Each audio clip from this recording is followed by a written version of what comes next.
Hello world! Hello Philippines! It's me, Catherine Bongalso ang hiyap.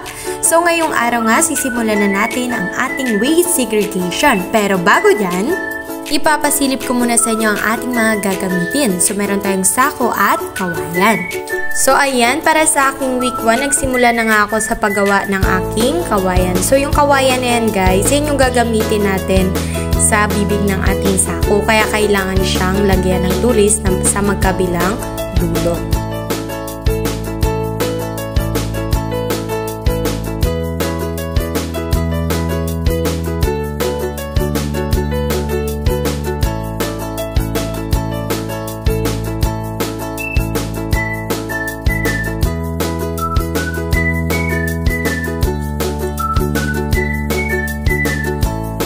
Ayan, natapos ko na nga ang pagtutuli sa aking kawayan at sinubukan ko ng tusukin ang bibig ng ating sako.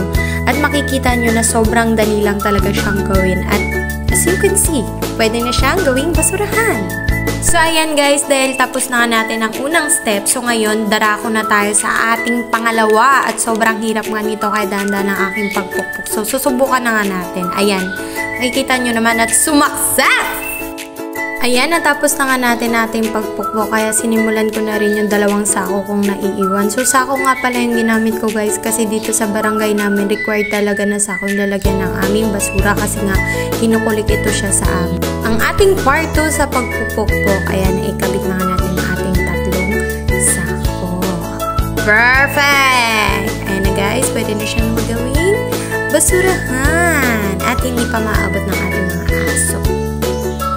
So, ayan guys, susubukan nga natin kung matibay ba talaga yung ating ginawang basurahan. Ayan, makikita nyo, plastic, plastic pack. Oh, perfect. At syempre, hindi mapapahuli ang aking mama. Opak! Sino ka dyan? Ayan na nga para sa ating week 2. Ayan, makikita nyo, bagong ligo pa ang auntie nyo. Na para bang vlogger ang auntie nyo. So, ayan guys, may nakita nga tayong plastic bottle kasi nga nadadaanan yung bahay namin ng mga tao. So, minsan natatapon nila dito sa amin yung kanilang basura. So, dahil nga plastic bottle, so hiwalay din yung lagayan niya. So, ayan, sa blue na sako siya. Oh, perfect! And guys, syempre, dahil mabait tayong anak, syempre magtutulong tayo sa mga gawaing bahay. Eme! So, yung mga ganyang basura guys, hindi na talaga namin siya sinasama sa sako kasi nga medyo stricto din yung nag-collect dito sa amin. So, before pa talaga, ay may trivia si auntie mo. Ayan, hiwalay na talaga siya. So, yung mga ganyang basura, nilalagay na lang siya namin sa mga puno as pataba. Ayan.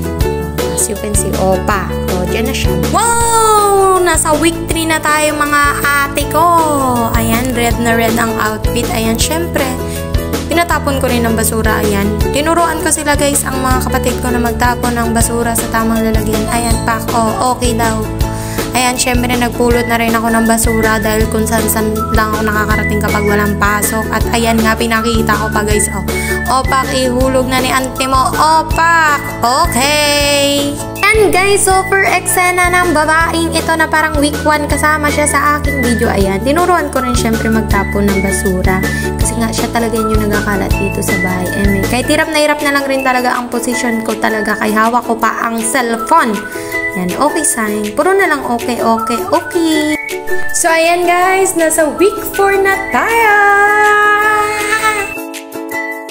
Ayan guys, dahil week 4 na tayo, syempre isasalin din natin ang ating brilyante. Syempre isasalin din natin ang magandang asal sa ating puso. Ayan, at okay. Ayan na nga guys, natapos na nga natin ang 4 weeks. At naipakita ko sa inyo kung paano nga ba kami mag-segregate ng aming basura dito sa aming tahanan. As you can see that, hindi lang ako yung nagpakita ng tamang asal, but also syempre na-influensyahan din natin ang aking family. Kaya dapat kayo dyan, gumawa na rin kayo ng DIY nyong basurahan. And also, lagi nyong tatandaan, dapat yung ating mga basura is na hihiwalay po natin. Ayun lang, maraming salamat!